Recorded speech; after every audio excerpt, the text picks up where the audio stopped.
Missed an episode of your favorite podcast? Choose from over a decade of content in our archives, not just the latest episode. All free at GCNlive.com. This is your call to action. Get prepared, America. Economy, survival, energy, disasters. This is USAPrepares.com. Informative radio, educational radio. Interact now by emailing instructor@USAPrepares.com or text at 434-390-7953. Class, please take your seats. Now, your instructor, Vincent Finelli. Yeah. Everyone all set, cocked, locked. Here we go. Your dial set correctly to USA Prepares. Thank you for being in class with us today. Jason's engineering the broadcast at Genesis Communications Network, and you can reach that GCNLIVE. GCN, as in Genesis Communications Network, live, LIVE.com. And then you can find your favorite broadcast in the on the top there.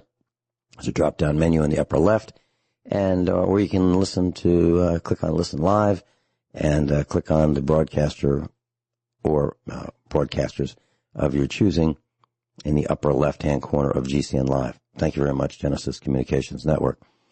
I'm delighted to be broadcasting with my dear friend Guineith Isaacs live in Australia. Welcome, Guineith. Hello, Vincent. How are you this morning? I am very well. Thank you for asking. You know, Guineith, one of the things that I was thinking about over the last few days is dual citizenship. And this is one of the reasons why I believe our country is in so much trouble. There are many reasons, but this is one. Now, if you think about it, the Mormons used to be able to collect more than one wife in the United States. And the United States put an end to that. You know, just one wife per man. That's all you can have. And I agree with that. I absolutely agree with that, because you can't devote all your time and attention if you have a harem. Well, I believe that if you look at politicians, if you look at people that way, how can they devote attention? And how can they vote their elite? How can they pledge their allegiance to multiple nations? So, for example, in the United States, we have something called the Pledge of Allegiance, and I'm going to just tell you what it is. When we were in elementary school, we all did this every day, and even through high school. And I went to an all boys Jesuit high school, and we did it in morning class there too. Okay. It's I pledge allegiance to the flag of the United States of America and to the republic for which it stands, one nation under God, indivisible, with liberty and justice for all. That's it. So it's I pledge allegiance to the flag of the United States of America and to the republic for which it stands. Now, how can you take that pledge and pledge allegiance to another country? I don't think you can. So I have scribbled down a one-sentence bill, which I think should be introduced into law. And it's no person in position of any authority shall hold dual citizenship, no manager, supervisor, team leader, politician, nor appointed government person, as no man can have more than one wife. No one can have dual allegiances. Okay? So, I mean, that's scratched down. It's very, very rough. But the point is, how can a person have more than one citizenship and have an allegiance to one country or the other? Okay? And that's one of the things that's wrong with this country, because as of June 22nd, 2018, there's a website called prepareforchange.net. 89 of our senators and Congress hold dual citizenship with Israel. I'm going to read some of these names. Now, this was as of 2018. Richard Blumenthal, Democrat. This is the U.S. Senate. Barbara Boxer. Benjamin Cardin. Dianne Feinstein, Al Franken, Herb Kohl, Frank Lautenberg, Joseph Lieberman, Carl Levin, Bernard Sanders, Charles Schumer, Ron Wyden, Michael Bennett. Now, all of them are Democrats. Democrats from where? Connecticut, California, Maryland, California, Minnesota, Wisconsin, New Jersey, Connecticut, Michigan, Vermont, New York, Oregon, Colorado. That was in order. House of Representatives, there are more. Twice as many. And then in the Obama administration, we had Jack Lew, Chief of Staff to the President and Treasury Secretary. Dual citizenship. Treasury Secretary. Chief of Staff to the President, Treasury Secretary. David Palouf, Senior Advisor to the President. Danielle Boren, Associate Director, Office of Public Engagement, Special Assistant to the Vice President. Gary Gensler, Chairman of the Commodity Futures Trading Commission. Gene Sperling, Director, National Economic Council. Mary Shapiro, Chairwoman of the Securities and Exchange Commission. Eric Lynn, Middle East Policy Advisor. Rahm Emanuel, Chief of Staff to the President. David Axelrod, this is past Obama administration. David Axelrod, Senior Advisor to the President. Elena Kagan, Solicitor General of the United States. Peter Orszag, I don't even know if I'm pronouncing that right, Director of the Office of Management and Budget. Lawrence Summers, that'd be Larry Summers, Director, National Economic Council. The list goes on and on and on. So we have people allegedly representing our interests who have dual allegiances. One to the United States and one to Israel. Not all countries allow dual citizenship. Guineith Isaacs, your comments? Okay. I have to make a comment here in that I actually am a dual citizen. I am a New Zealand citizen and I am an Australian citizen, and that is allowed in Australia, okay, but you are not allowed to be a dual citizen in Australia and hold political office. It's considered unconstitutional and treasonous to hold political office in Australia if you are a dual national. And I was actually at one stage asked to run for office in Australia, and I refused to because I said, I can't do that. And they said, why not, my friend? And I said, because I'm a dual national. I'm a dual citizen. I hold New Zealand citizenship and I hold Australian citizenship. That's because I was born in New Zealand to Australian parents. And when I was 17, I moved to Australia, and 2 years after I moved to Australia, I took up Australian citizenship. But at the time, me taking up Australian citizenship did not extinguish my New Zealand citizenship, and I have not renounced it. But I would not run for public office. I would refuse to. I have refused to run for public office as a dual national. And with me, it's just the circumstances of life that I was not required to renounce my New Zealand citizenship to become an Australian citizen. And I thought that it might be handy at some stage to retain my New Zealand citizenship for various reasons. I could see, for one thing, that Australia was going down a very tyrannical path. And I thought that it might be good to be able to go and live in New Zealand at some stage in the future. Now I think that's very, very unlikely because I own real estate here. I have children that live here who are Australian citizens, who are not New Zealand citizens, who are born here.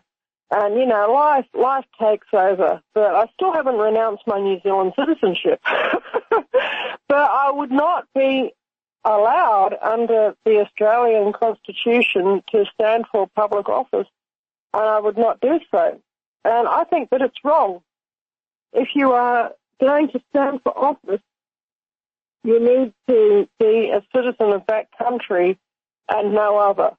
Does that make sense, Vincent? Absolutely, it does. I'm going to say something that might get me in some hot water, but that's okay. I hail from Genesis Communications Network. So the broadcast starts here in Missouri, goes to the network in Minnesota, Genesis Communications Network, and then it goes out to the rest of the world from Genesis Communications Network. When Guineith Isaacs is on the air with me, as she is right now, she connects to Genesis Communications Network.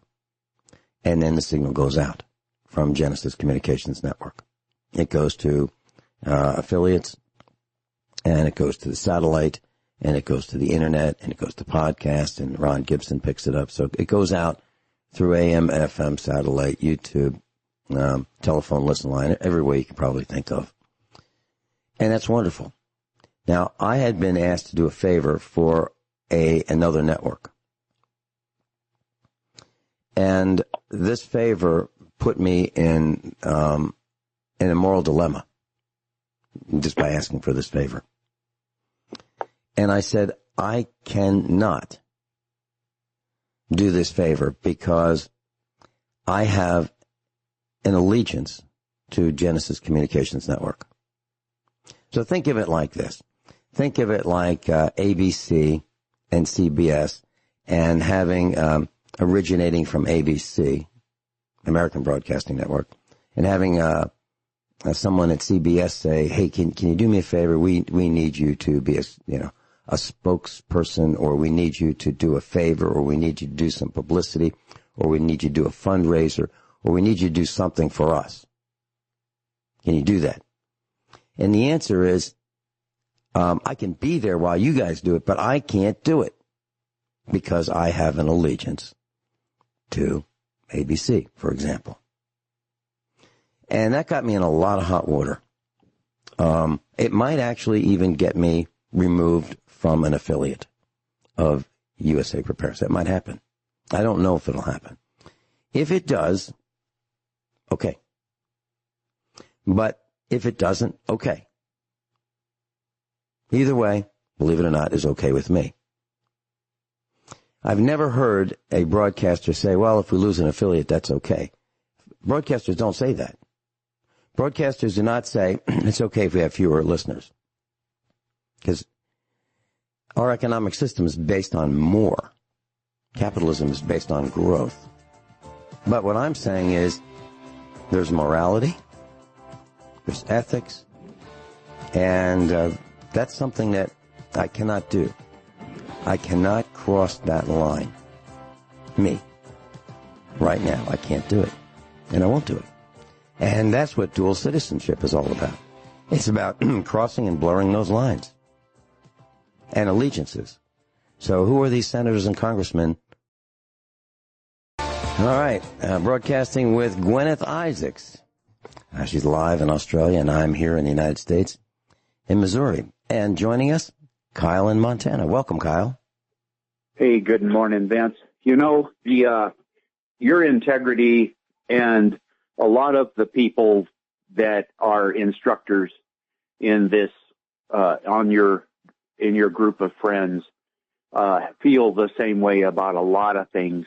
And I had something the other day shown to me, and I copied it, and I was just going to read it here. If you want to know about loyalties and why we're in such a mess that we are in this country, I'll read it to you because I find this very eye-opening.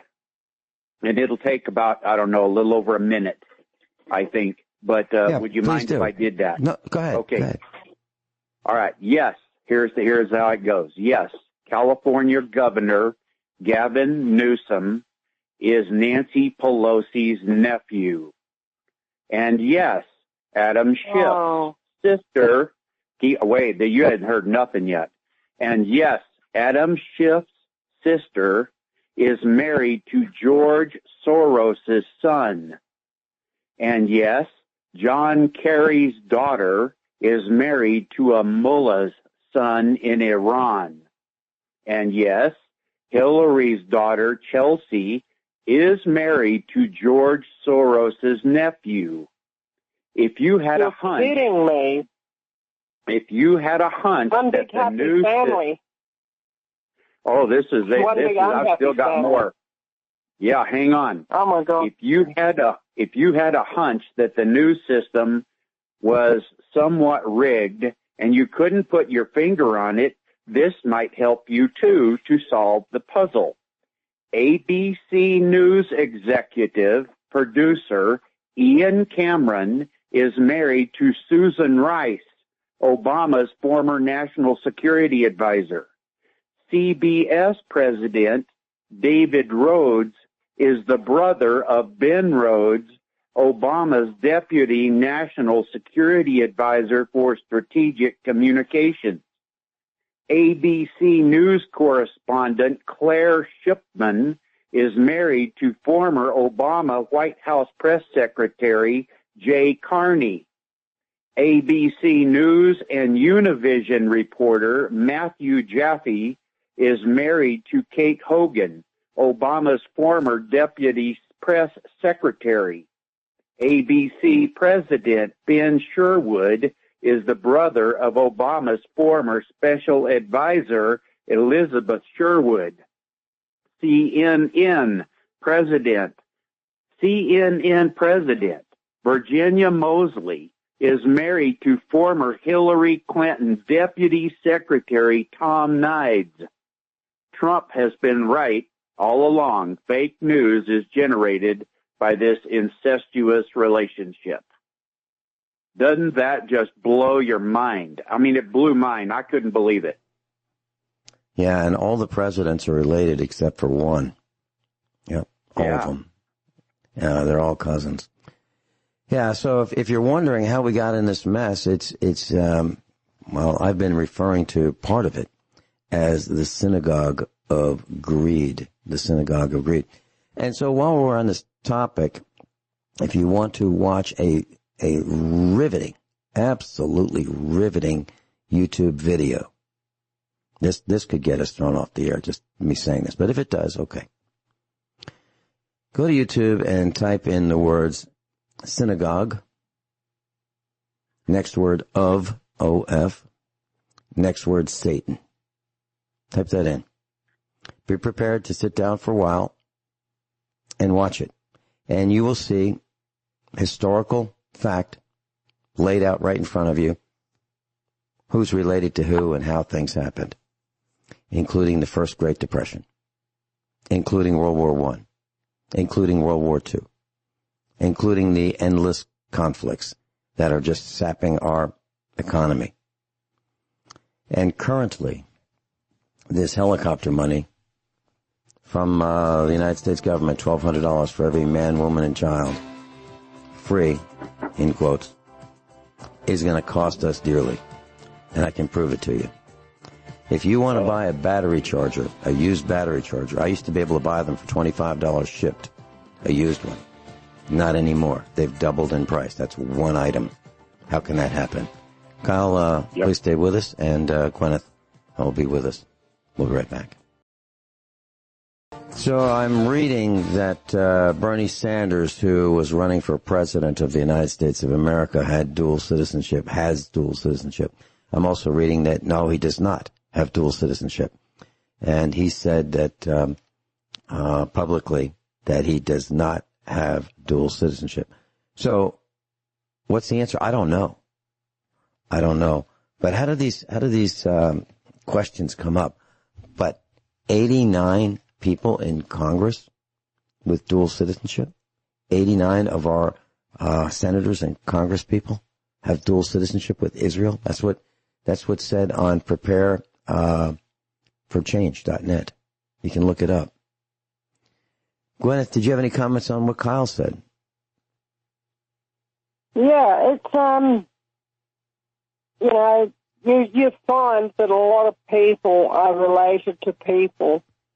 And there is, you know, about, you know, during the 1980s, there was a thing against, you know, jobs for the boys, as they call it here in Australia and New Zealand. And against this sort of cronyism that makes room for your own relatives, okay? But it didn't wipe it out. And if anything, the people who were the best people, the people who wanted to do the right thing, who wanted to make room for their relatives who were of like mind and their friends and family members who were of like mind, they stopped doing it. But the bad people didn't stop doing it, which meant that their friends and family and relatives and associated hangers-on, they got into the positions that the good people refused to put their friends and relatives and hangers-on into. This was back in the 1980s, and I remember when this happened, because there was a big, you know, I would say propaganda campaign against doing this sort of thing. But it didn't wipe it out, and in fact quite the reverse happened, because it was around about that time, you know, that Reagan, you know, he'd served his 8 years, and this guy called, what's his name, George Herbert Walker Bush, got elected president of the United States. And I believe that that's when the rot really, really, really started to set in the U.S. presidency, because you know, the Bushes were connected with Adolf Hitler, of all people, in that Prescott Bush, who was George Bush's father, was Adolf Hitler's personal banker. And how's that for jobs for the boys? And meanwhile, they're telling us not to do that.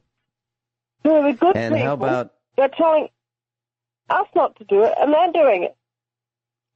yeah, how about International Business Machines, also known as IBM, made the tabulating equipment to track who was in the concentration camps? Yeah. How about that? They invented the first computer, modern computer. The first and that first was digital. Called the Enigma machine. And the code that was used to run the Enigma machine was called BinHex, which is the same code that runs every computer on Earth today. Now, when you talk about IBM, the they all Enigma, operate on BinHex. when you talk about the Enigma machine, you're talking about the encoder-decoder machine. Is that right? Yes. Okay. Yeah. That's different from the It was built ENIAC. in the U.S. by IBM. That's Okay, the that I was truth not of it. aware of. I was not aware of that part. Yeah, And wow. It's not even hidden information. It's just out there. If anybody wants to research this topic of the history of computing, you know, and the same binary code that was developed to run the Enigma machine is the same binary code that's in every modern computer on the earth. Everything from your cell phone, whether it's an Apple iPhone or if it's a Android, or if it's, you know, whatever sort of phone, all computers, mainframes, Linuxes, the whole lot of them, they all operate at a core level using BinHex ASCII code. And that's just how it is. And it can't, these days, it can't be any other way. But BinHex was developed by IBM for Adolf Hitler to run the Enigma machine. Well, it looks like That's just how it is. it looks like we've been infiltrated, and people just a little bit. And the GDP has no idea that there are so many people in Congress allegedly representing them who have allegiances to two countries, Israel and the United States. And if you wonder why Israel is favored monetarily in so many ways, I guess that's the reason, because of these dual allegiances. And the interesting thing is, to me, if someone were to say to me, so, Vin Finelli, what are you? I'd say, what do you mean? And I'd say, well, what's your nationality? I'd say, I'm an American. And they'd say, well, before that, what's your heritage? I'd say, that would be Italian. Now, other people might say that so what are you? Some people might profess a religion first. And okay, so you're that religion. Now, why would somebody profess a religion before a nationality or an origin? Why? Because they feel an allegiance to a religion before they feel an allegiance to a country, like where they were born. And I don't get that. I do not get that. And it's very I can't go any farther in this topic because it's a really sensitive topic. It's not, I don't care personally, but we'll get thrown off the air if we talk about it. And that's the truth. The truth of the matter is that if you blame a certain religion or you bash a certain religion, you will be removed from the media. And how can that be? Well, it can be because of what Kyle just said. Kyle just talked about the government, people in government with married connections to the media. He just told you. He just told you how it works. So if you think that you can be on mainstream media and bash your relatives in the government, that won't fly. So that's why. That's why it's not talked about. Let me give you just one more example. I'm not going to mention this guy's name, but top 25 broadcaster in the country, United States of America. When I was new at this radio thing, I was in the studio at a radio station. And this particular well-known person in radio happened to have broadcast on that radio station decades before. And he's still a broadcaster to this day. And so years ago, he was in town, he stopped by, and I was going on the air. And so we had him on the air. And I asked him, so tell me, do they tell you what you can and can't say? And the answer was this, quote, that's a bang on the desk. Absolutely not. I know where the line is and I don't cross it. Now, what does that say? That says that he knows what he can and can't talk about. Somehow he got that information. He's claiming that no one told him what he can and can't say, but he knows what it is. He knows where the line is, and he won't cross the line, and he's still on the air. Now, I only know this one little line about religion that I can't talk about. I can talk about Catholics, I can talk about Protestants, and I can talk about Hindus, and I can talk about Muslims, and I can talk about Episcopalians, Dutch Reformed, but there's one I can't talk about. Is that interesting or what? Any comments, Kyle? Sure, you bet. Vince, the crazy thing about this, I was thinking about it after I got this, I don't know, a couple of days ago, is that, you go back and all of the kings and queens of Europe were all incestuously, interrelated, Germany, France, Belgium, England, all of these guys, to where some of the countries ended up being ruled by somebody that wasn't even one of their nationality. This has been going on forever, it seems. Absolutely. Absolutely correct. And some people change their names. Now, my name is Finelli, F-I-N-E-L-L-I. My first name is Vincent. I use my real name.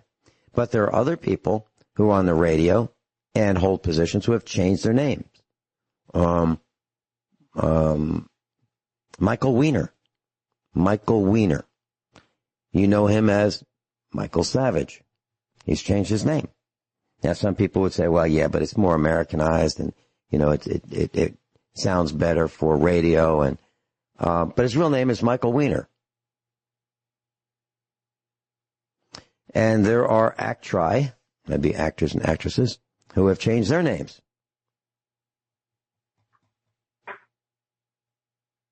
For monetary reasons. And all the presidents of the United States of America, but one, are related. And so if you want to prove that, class, just go to your favorite search engine. Hopefully it's DuckDuckGo or Start Page, and type in are U.S. presidents related? And you'll see that all but one is related. All the way back including to Barack Obama. Yeah, and he's a black guy. Yeah. Yeah. He's related to the rest of them. Yeah. He really is. He's related to, let's see, George Bush. Let's see. Yeah, George Bush, you know, the guy who is misunderestimated all of his life, is related to Barack Obama. Barack Obama's related to Brad Pitt. Barack Obama's related to Dick Cheney. George W. Bush, W, as he would say, is related to Abraham Lincoln. Can you imagine that? And wow. George Bush is related to Hugh Hefner and Senator John Kerry. And Vlad, also known as Dracula, is related to George W. Bush. And Diana, Princess of Wales. Well, Diana is related to George Bush. It's unbelievable. Yep. Unbelievable. We'll be right back. So, in case you're wondering, class, the President of the United States, who's not related, would be Martin Van Buren. Martin Van Buren. So, there you have it. Kyle, any thoughts, comments, questions? I had just a question, Vince. You know, I remember reading a while back that if you went back 6 generations, you could almost tie anybody to anybody. And I'm wondering how many of those presidential things actually are tied to that. And I'm not trying to diminish this. I'm just, because the things I read before, I mean, you're talking first generation stuff here, you know. But some of the other ones where they're all related, I'm wondering, just for curiosity's sake, I'm wondering how far back you really have to go, and if you went back that far with any of us, how would we end up being related, you know, in some strange, far-fetched way to those guys? I don't know the answer. Guineith, how about you? Do you have any thoughts? Okay, I would love to make a comment here. I should say right off the bat that I've made it well known that Guineith Isaacs is a nom de plume. I use it because I like my privacy. Okay, but I am related to my surname. My family name is Bonham Carter. Okay. Actually Carter, but it's actually really truly Bonham Carter. And that makes me a member of one of the most powerful gangster families out there. But our particular branch of the Bonham Carter family has not gotten on with the rest of the Bonham Carters for about 5 generations. Especially the last 3 generations, things have become really, really frosty between my part of the family and the rest of the bottom Carters, and they won't talk to us.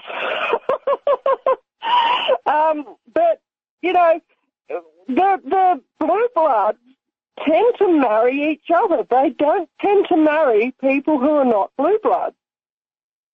And a lot of the marriages to this day are still arranged marriages.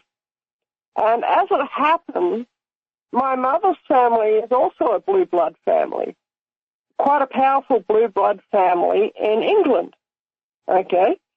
And her mother, my grandmother, was best friends with Queen Elizabeth II's mother, the Queen Mother.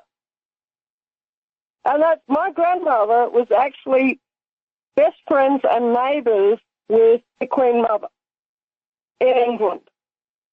Now, with my mum and dad, it wasn't an arranged marriage. They met and they got on quite well. They found that they thought like each other, and it just so happened that they were both from British blue blood families. And actually, my mum's family had fallen into impoverished circumstances by this time. You know, I'm not going to go into the details of that. But birds of a feather flock together. But these families, they have married their cousins for many, many, many generations. And I've had people in the past accuse me of being crazy. And you know I'm not crazy, but I am eccentric. Okay, there's a difference. And the reason why I am eccentric is because prior to about 5 generations ago, my relatives, my ancestors married their cousins for hundreds of years because they were British blue bloods. Now, because of the last 5 generations, there's been new bloodlines introduced in the last 5 generations of my family. So there's ancestors that were Punjabi, there's ancestors that are, you know, Cockney, and there's ancestors that are from various other particular backgrounds, non-blue blood black backgrounds. But these people, they continue to marry their cousins generation after generation after generation, and that's never a good thing, you know. Okay, even after 5 generations, in our family, we are highly intelligent people in our family, but there is a strain of eccentricity in the whole family, okay, where other people meet us as a family and they say, mate, we can't put our fingers on it, but there's something really different about you people. Does that make sense, Vincent? Yeah. And by the way, class, President Franklin Delano Roosevelt, FDR, married his 5th cousin once removed, Eleanor Roosevelt. Yeah, wow. Roosevelt. Yeah. Well, my 5th cousin is Helena Bonham Carter. Yeah, but Eleanor was a homo. I don't think I was aware of that. Amazing, isn't it? Yes, it is. Kyle, would you like to hold? Vince? I'm sorry, was that yes or no? Yeah, I'll just want to tell you I'm going to sign off. Okay, thanks so much, Kyle. Everyone all set? Cocked, locked? Hour number 2 of USA Prepares. You know, one of the things that we talk about here are disasters. And we have issued warnings over the years, you know, if you're going to buy a property, buy it uphill, don't buy it downhill. Don't buy a property that is below a dam. Well, in Michigan, Midland, Michigan, 2 dams failed in Midland County, Michigan. Several feet of water covered the streets in the town of Midland, in Midland County, Michigan. About 10,000 people in this area were told to leave their homes. And here is what was said by the governor. In the next 12 to 15 hours, downtown Midland could be under approximately 9 feet of water. That's what Governor Gretchen Whitmer said yesterday evening. We're anticipating a historic high water level. Let's just talk about what 9 feet means. That means if you have a basement, with absolute certainty, it will be filled with water. Filled, top to bottom, left to right. If you have a car that has any openings where on the bottom, like through the firewall, transmission tunnel, drivetrain tunnel, if water can get in there, you won't be able to find your car. It'll be under 3 feet of water. Because the water could be 9 feet tall.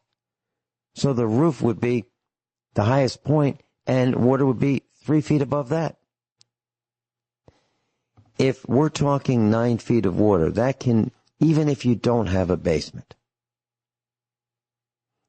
you'll have almost up to, well, probably to the ceiling with water.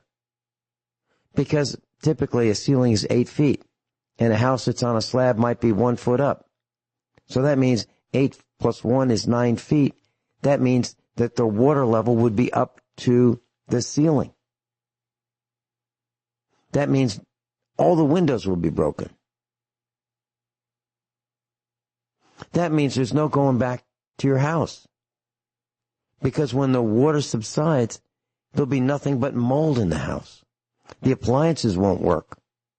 All those documents, photo albums, all those things that are important will be destroyed. All the cars, everything you can think of. And the electrical hazard will be enormous. Because if you have underground utilities, or if you have electrical sockets in your house, which just about everybody does, and if they're powered up, you can be shocked in the water. This is serious stuff. But yet, how did that happen? Well, the planning departments in the city of Michigan, Midland, Michigan, said, no, you can build here. It's okay. It's good. Everything will be fine. No problems. No, everything's fine. But it's not fine because the dams broke. Now, who engineered the dams? Well, that would be under city, county, and state administrations, right? Those are the people that are getting people killed right now. Right now. You can't trust these people. Who am I talking about? I'm talking about government types. You can't trust corporations. You can't trust government corporations. You can hardly trust anybody. Some people tell me they can't even trust their own family members. You have to think for yourself, class. Our house, our farmhouse is high up on the hill. Why would we do that? Because water runs downhill. Guineith, do you have any comments about this? Yeah, our house is on a bit of a rise. It's got a valley beneath it. And on one side, and on the other side, it's got a bit of a rise, probably about around about 12 inches rise to where the water normally flows past. But it's a very, very wide floodway. And in 2015, 2016, we had major flooding in this area, and the house was bone dry. We had water running across the paddock on a sheet level for months. And, you know, just flowing across the landscape for months and months and months and months, and down the driveway and down the street, and the house never ever flooded. Because whoever built this house back in the 1980s thought to put it even on that little slight bit of a rise with a wide driveway which could act as a floodway to quickly channel water away from the house. And that was really, really sensible of them, you know. And what I'm doing at the moment is I'm working on building a trench system uphill, which is a bit different to a dam system, okay, meaning that the water is held in trenches uphill, dug into the soil, rather than with a dam, it's held more on top of the soil, okay? Now that means that the water is slowed down on its path through the landscape, gets a chance to soak in. And if it gets to the point like it was in 2015, 2016, where the soil is utterly saturated and you are getting overland flow, then you build a spillway where the trench is going to overflow through the spillway down a designated floodway, okay? And you do not build in that floodway. You don't build anything in that floodway. You observe where the floodwaters go in a landscape and you build elsewhere. That is just common sense. And I can't understand why people don't do that, you know. And if you are going to have a dam in a landscape, then you don't build in the floodway of the dam where the, you know, if the dam fails, then, you know, then you don't build there. You don't build in the valley where you are going to have a potential of a collapsed dam, because that is a ticking time bomb. So, yeah, it's just ridiculous. Why do people do these things? What? Because the flat land is nice and fertile, and in the early days people noticed that. Yeah, that's fertile because it's alluvial soil, and alluvial soil is fertile, and valleys tend to have groundwater close to the surface. So it makes good farmland. That's probably why people settled there in the first place. But floodplains are called floodplains for a good reason. They're called floodplains because they flood. Does that make sense, Vincent? You shouldn't build there. You should build on the sides of the valley or at the top of the valley, on the hillside, you know, but not where it's going to create a avalanche risk, not where it's going to create a risk of a landslide. But you've got to really think about where you're going to put a house, not somewhere where you're just going to be asking for trouble. Does that make sense? Absolutely. And if you think about it, you know, the best soil is what you're saying, is the bottomland, if you will, because all of the silt came from up above and flowed, you know, during the rains and during flooding to the bottomland. And bottomland is generally very flat. Well, the best land for growing would be this flat bottomland. And on the East Coast, there's some land that's really fertile, but we paved it over. It's called New York City. New York City was very fertile land, but it's all concrete now. And it's just a couple feet above sea level. And I think if the sea level were to rise, 8 feet, New York City would be underwater. Now, maybe even only just 6 feet. Can you imagine that? Who would build on land where the water is, let's say, 6 feet below the ground, constantly pushing to come onto the ground? That means if you dug a hole 7 feet deep, it would fill with water. If you're near the shore, it'd fill with water. Who has a basement that's only 7 feet down? I bet you that there are pumps running 24 hours a day in New York City to pump water out that the sea is pushing in. I'll bet you that is the case. And if you know the answer to that, I'd love to hear it. Just give us a call. And you can call us right now. And that number is 866-582-9933, 866-582-9933. But I believe I'm right. And that means that if the grid goes down, the pumps stop, unless they're, backed up by a generator. I believe that the subway system is below sea level in New York City. And I believe that there are pumps pumping 24/7 to make sure that the subway tunnels don't fill up with water. Is that true? I believe it is. If you know the answer, give us a call. 866-582-9933. I've heard that. Mm-hmm. I've actually heard that it's a sump system. Yeah. Well, they've got gigantic sump pumps that are running day and night just to keep the whole thing dry. And London's the same. London is built right next to a river called the Thames River, okay? But they have an underground railway too. That was a big problem back in the day before they figured out that if they just kept the pumps going, that they could run their underground railway. You know, that was the problem in London in the early days.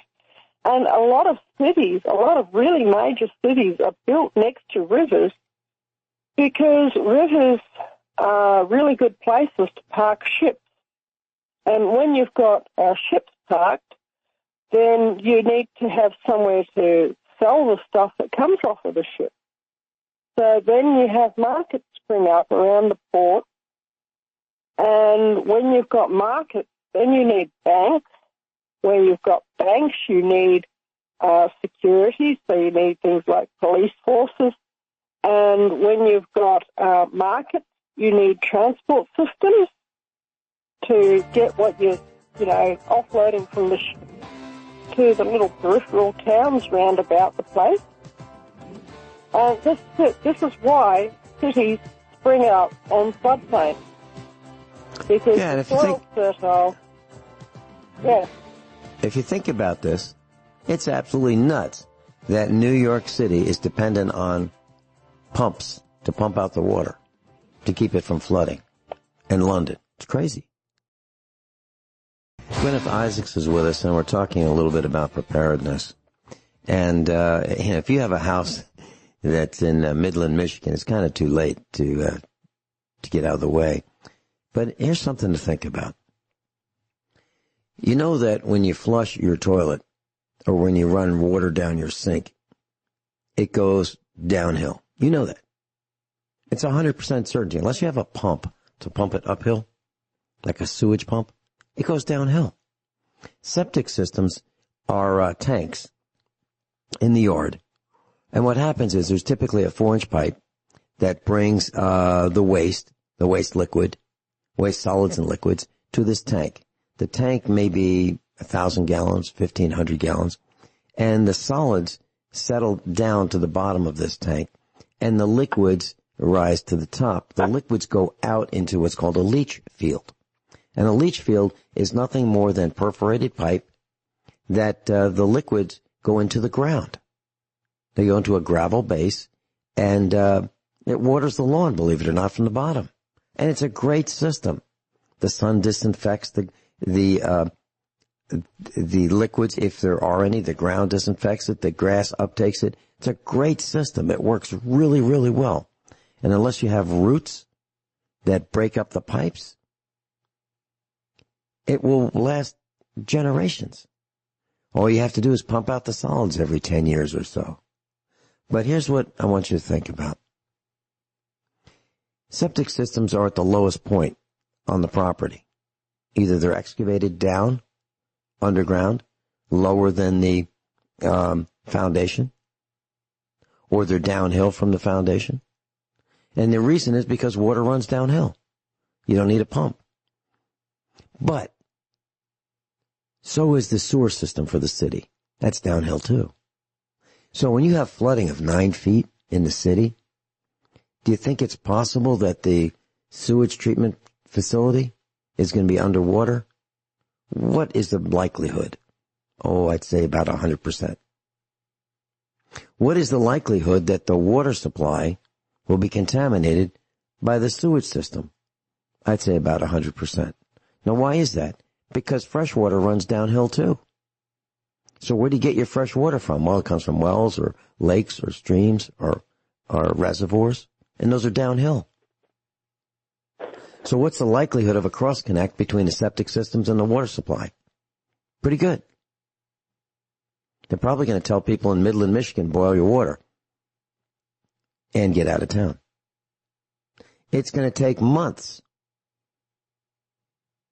for people to get back near their homes, for this water to drain. Where's it going to go? It's going to go downhill, I guess. But if it's at the lowest point, it's going to have to evaporate or soak into the ground. And that'll take months. But the damage will be extraordinary. Gwyneth, any comments about that likely scenario of the cross-connect with the water supply and the sewage system? And then those lawnmowers and the weed whackers and the Roundup and all those bottles of chemicals that people have in their garages that are going to be underwater, and those containers are going to leak, and it's going to contaminate the water that is flooding people's basements. You're going to get your neighbor's Roundup in your basement. If you don't have a basement, you're going to get your neighbor's Roundup on your first floor, in your mattresses, in your bedding, in your furniture, in your kitchen cabinets, in your appliances. What would be the estimated amount of loss for appliances? I guess maybe 100%. Unless you have your refrigerator in your attic. Gwyneth, any comments? Even if you have your refrigerator in the attic and you have an 8-foot ceiling and 9-foot floodwaters, you're going to lose your fridge. That's just a given. Okay? The only way out of that is if you do what I do here, and that is collect rainwater off of your own roof, catchment, and store it in a gigantic cistern next to your house, a gigantic tank next to your house. And I have 10,000 gallons of water storage, which is full. And we're only just beginning our autumn, okay? And that means that we've only just begun our raining time. Hold that thought. Hold that thought. We'll be right back. And my systems are full. Guineith Isaacs is with us live in Australia. Robert in Kansas, welcome. You're on with Guineith. Hey, Vincent. Good morning. Good morning, Guineith. How are y'all? I'm good, it's just fine. It's fine. You want to talk about the sea level? Yeah, Vince, I was wondering if you had heard of a billionaire by the name of Dan Pena. He went on a show called London Real, and they did like a town hall thing, and he had to answer this question about global warming, sea level rise. And he was talking about the investment prospectus. I don't know if I'm saying it right.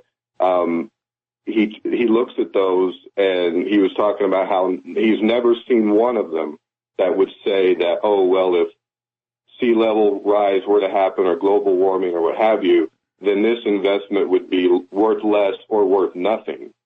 And then he went on to explain about how the bankers, the people who have the money in this world, who control a lot of things, let's say, said that they loan into these areas, whether it's Miami Beach or even the nation of England, right, where it's like if the sea level were to rise 10 feet, London would be gone. So would the bankers be lending, could you get a 30, 40-year mortgage in London if it was all, it's going to be worth nothing in 10 years or whatever? The bankers wouldn't lend into that. So he's saying that the people who know what's going on, they know it's not going to rise.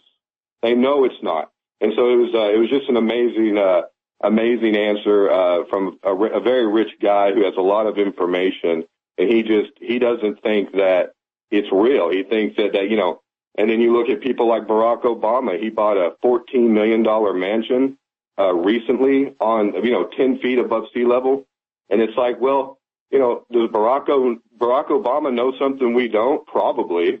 And so, it's just a lot of the actions of these people. It's just like, well, they don't seem like they believe what they're telling us, right? They don't seem like they believe it. So, something to pay attention to. All right, I've got a comment about that.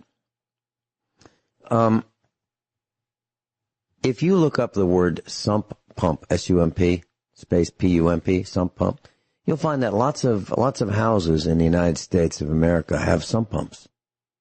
And that's because the groundwater level rises higher than the floor of the basement. That's why they have sump pumps. Now, I don't understand how you could be 10 feet above sea level and not worry about water pushing up from the ocean. Let me give you an example. There was a tsunami in the Atlantic. And there was some people who were employed by Virginia Polytech University. And what they noticed was they were measuring the ground, the water level in a well at Virginia Tech, in Virginia. And they said that when the tsunami hit the coastline of Virginia, the water level, the static level in the well came up 100 feet. It just rose 100 feet, and then it receded. That means that the ocean water has pressure on the groundwater. That's what that means. Now, yeah, I had a friend who was thinking about buying a coastline property in North Carolina, Emerald Isle. And it's a vacation place. And for $500,000, you could buy a house that's on stilts. Because the water from the ocean comes up to the height of the stilts. And he was thinking about buying that. And I said, are you serious? And he decided he wasn't going to buy it. About 10 years later, the area was wiped out by flooding. So does Barack Obama, would I believe anything that Barack Obama would say? Absolutely not. Is he the smartest guy in the room? What? That could only be if there's one guy in the room.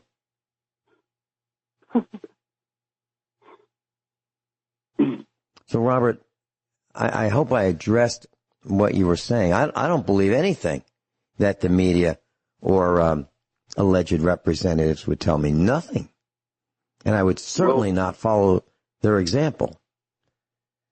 Well, I was just saying, Vince, about Obama or someone of that level, anyone really, they might have information that the common person doesn't, not necessarily that Barry is, the smartest guy in the room, just that, if he puts all that money into his own property, it's like, well, I mean, that's a big statement you don't think that it's going to raise that much. You talked all that stuff all that time that, we're all going to die from this if we don't turn off our gas stations, right? Our refineries and all these power plants and all this stuff making energy more expensive, right? If you understand economics, you know what energy is, right? And so I'm not sure Robert, I'm not sure where you're going with this. Are you saying that that the pollution that man is creating is insignificant? Because I can tell you no, Vince. Okay, you're saying the opposite. No. Well, pollution, I believe, to be a very real thing in comparison to anthropogenic climate change in terms of, like, we're off-gassing CO2. So, are waterways being polluted? Are we filling up our trash everywhere? Is the ocean being destroyed? Yeah, Vince, and all that I think is real. And it's very upsetting to poison the land the way we're doing. So, there's things that I think are very real, but then they talk about, you can't have coal-fired power plants because, and your energy price is going to go way up just because we think that CO2 is going to, something that, it's just like saying, well, if there's more oxygen in the air, any sort of component that you put into the air. I'm not saying it's good to breathe in CO2 as human beings, but, plants love it. And it's like, I just don't. I think they're giving us a story, and then they spend their money in a different direction and speak with their actions differently, Vincent. And anyone who can just pay attention can see that. I think, Let me give you an example of what I saw yesterday here at the farm. Now, our farm has been neglected for easily 20 years before we bought it. So it's been neglected for, let's say, roughly 40 years. Not much happening on the farm. So it's half woods, it's half pasture, and we've had so much rain for a couple months now.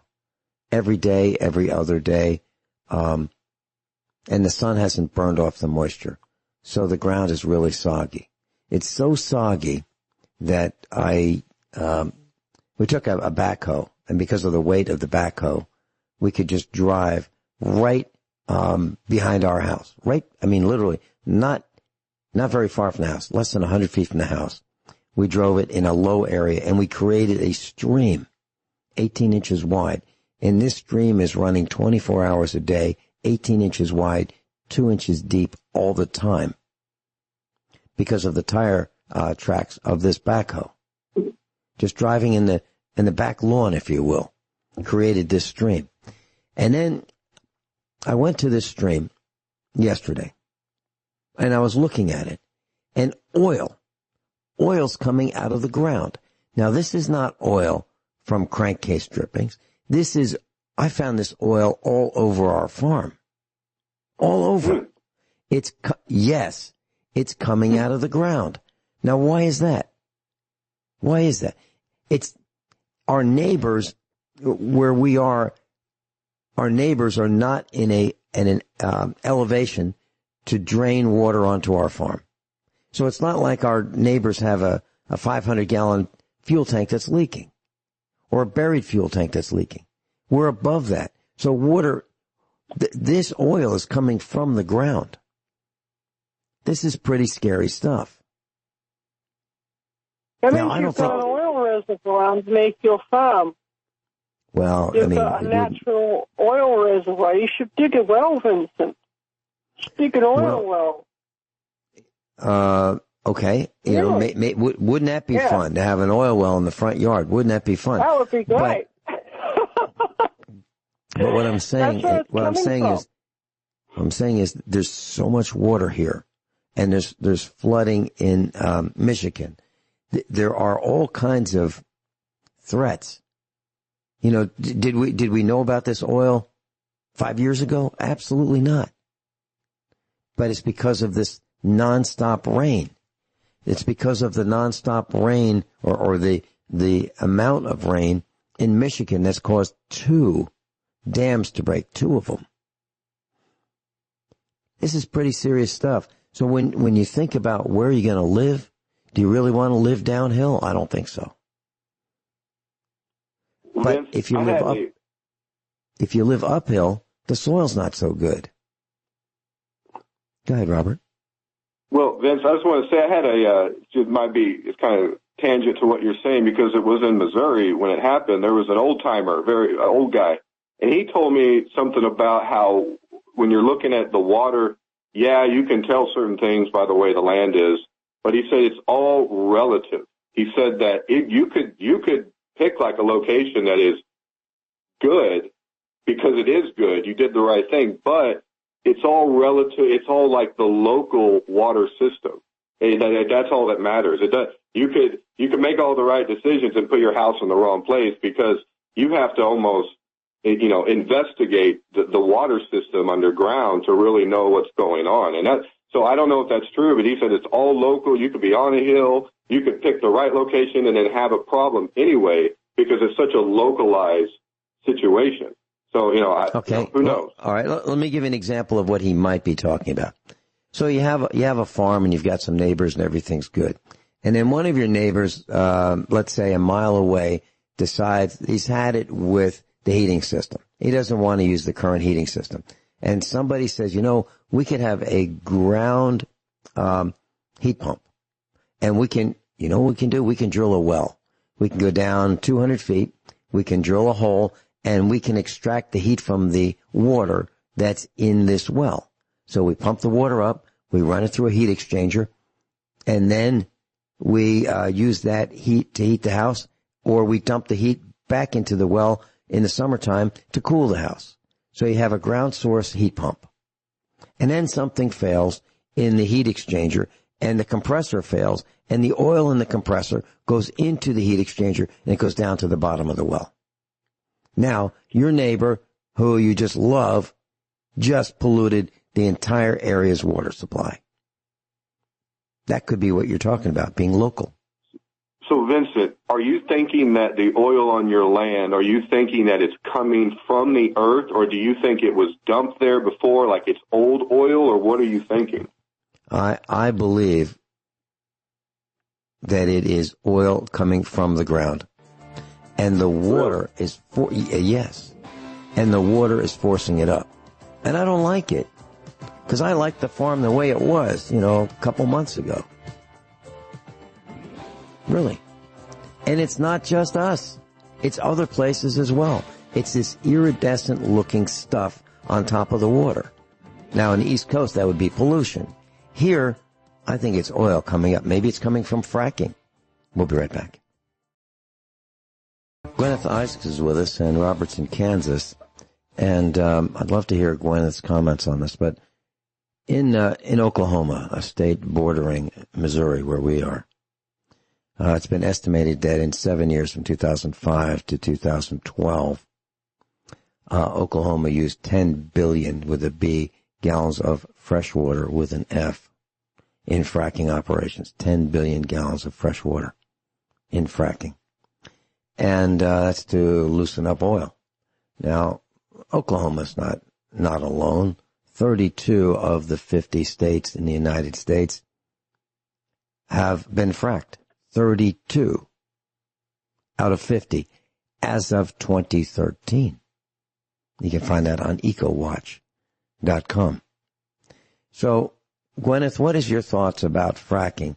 Hydraulically fracturing the water tables, the earth underneath, the topsoil. What's your thought about explosives to damage the crust of the earth? What are your thoughts? Monumentally stupid, murderous, psychopathic, evil. That most fracking wells don't last longer. If they produce anything at all, they don't last longer than 5 years. And you destroy the entire water table, the entire aquifer of the entire surrounding district forever for 5 years of, maybe 5 years of financial gain. Many fracking wells never make any money at all. It's just monumental, stupid, psychopathic, murderous greed. I don't even have words for the evil of it. It's, what are these people thinking? It's like that they're deliberately poisoning the groundwater at a certain location forever. All right. Okay. It's, so oh my gosh, it is, it makes me really angry. All right, look at this. It really does. Who builds these things? Who builds in a desert and says, you know what, this is a good thing. We've got everything we need. We've got sun, we've got heat, we've got sun. We don't have any water, so let's build here.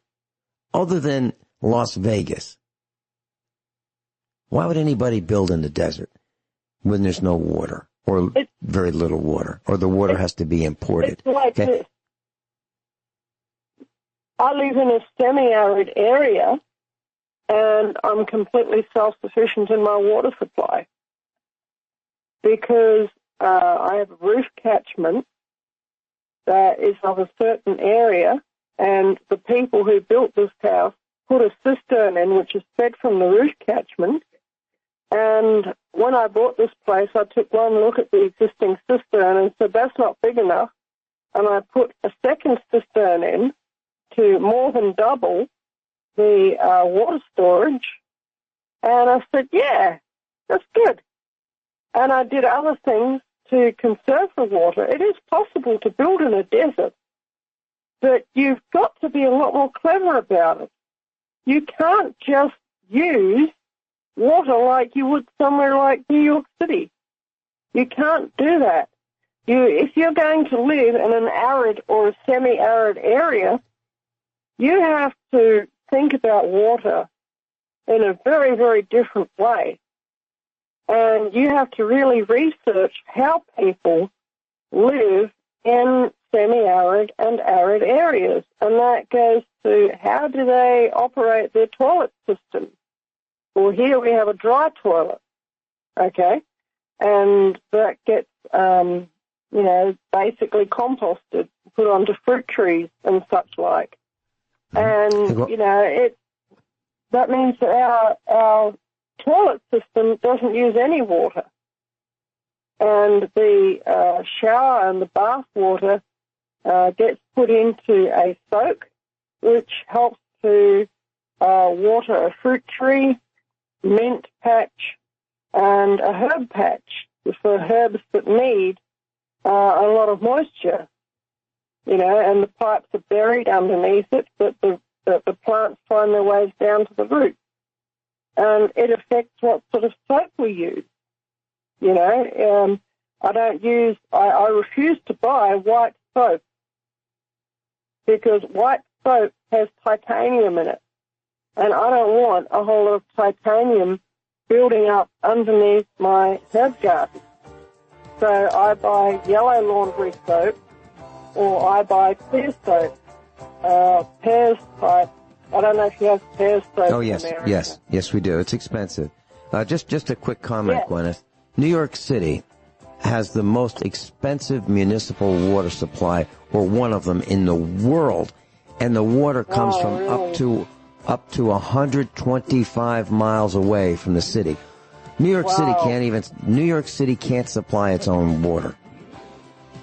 They're on a lifeline, which is the water supply from up to 125 miles away. There are 3 supplies of water to New York City. It's real far away. Class, think about where you're living. Robert, thank you so much for being with us.